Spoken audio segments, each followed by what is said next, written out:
Je vais m'intéresser aux dernières minutes du dernier épisode de la saison 2 de The Leftovers. Ce que je voudrais essayer de montrer, c'est comment on peut interpréter le fait que ce qui aurait pu être le dernier plan de l'épisode se transforme en deux plans. Donc comment on peut interpréter ce cut.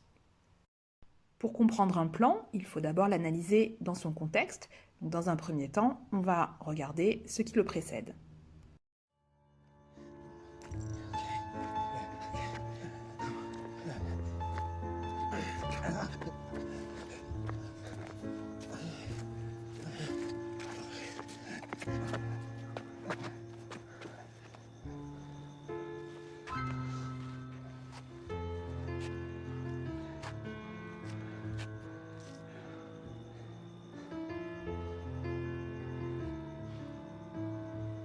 What if there's nobody home?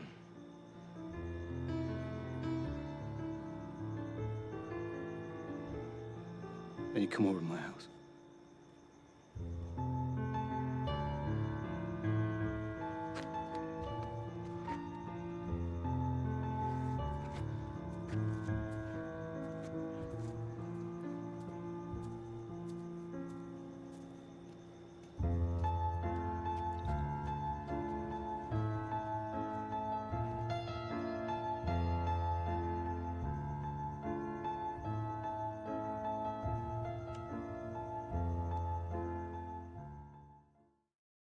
Sur une version instrumentale de la chanson Where is my mind, et évidemment les paroles ne sont pas anodines, Kevin et John rentrent chez eux et se saluent comme ils l'avaient fait dans le tout premier épisode de la deuxième saison, bouclant ainsi la boucle.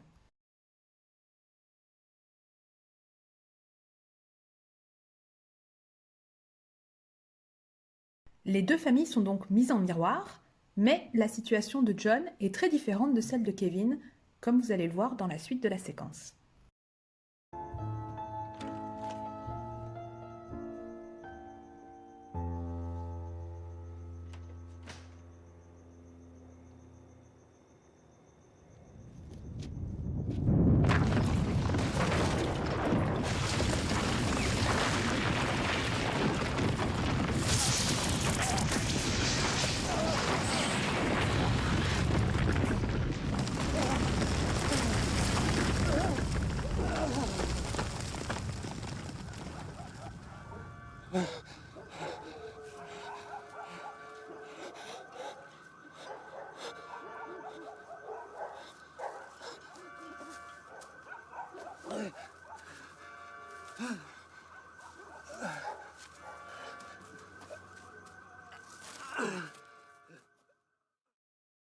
John rentre chez lui avant le tremblement de terre dans une maison où la lumière est allumée, alors que Kevin peine à se relever après le tremblement de terre et rentre dans une maison éteinte. Ainsi, les signes qui s'accumulent avant les deux plans finaux ne sont pas encourageants et on pourrait même dire qu'il y a une ambiance d'apocalypse, tout comme il y avait une ambiance d'apocalypse dans la fin de la première saison. Pour l'avant-dernier plan, le point de vue change et la caméra se trouve à l'intérieur de la maison, comme si nous accueillions Kevin, comme si nous habitions dans la maison.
La caméra entame un mouvement circulaire dans la pièce et montre successivement chacun des personnages ou les duos de personnages.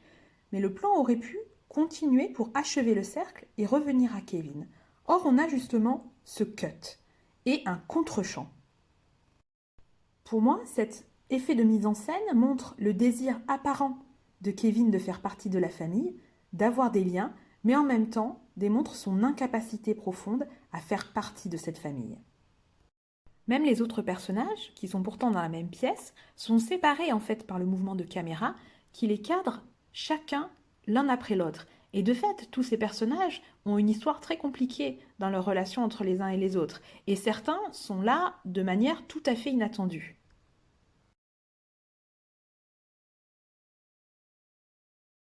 Bien sûr, c'est quelque chose qui avait été construit pendant les 2 saisons. Pendant les 2 saisons, Kevin ne cesse de répéter qu'il veut une famille. Mais à la minute où il retrouve une famille, au début de la saison 2, il ne le supporte pas. Et là aussi, il y a un effet de boucle qui avait été dessiné, puisqu'en fait, le début de la saison 2 va reprendre une scène anthologique de The Leftovers, qui est la scène d'ouverture de la série, la saison 1. Dans les 2 scènes, on voit un parent, donc une mère dans la saison 1, Kevin dans la saison 2, complètement débordé, à la laverie, avec un bébé qui pleure, qui parle au téléphone dans sa voiture, complètement stressé, dépassé par les événements.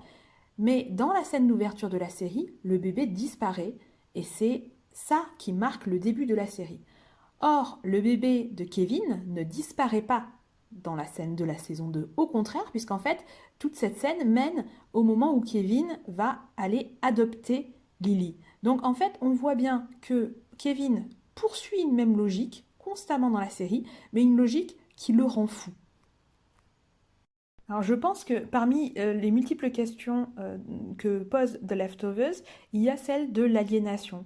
C'est-à-dire que la série nous dit que nous faisons tous partie d'un système conservateur devenu transcendant, avec une idéologie qui s'est confondue avec le réel, alors que cette idéologie cause en réalité une souffrance immense chez tout le monde, voire même l'apocalypse. Et pourtant, cette idéologie perdure et chacun l'entretient. Je n'ai pas le temps d'en parler ici, mais The Leftovers, c'est vraiment une série sur la question des images. Et donc là, on a la construction d'une image qui pourrait être parfaite, d'un panoramique circulaire parfait, mais dont on montre la faille, en fait. Et elle est suggérée non pas par la réaction du personnage, mais justement par la forme.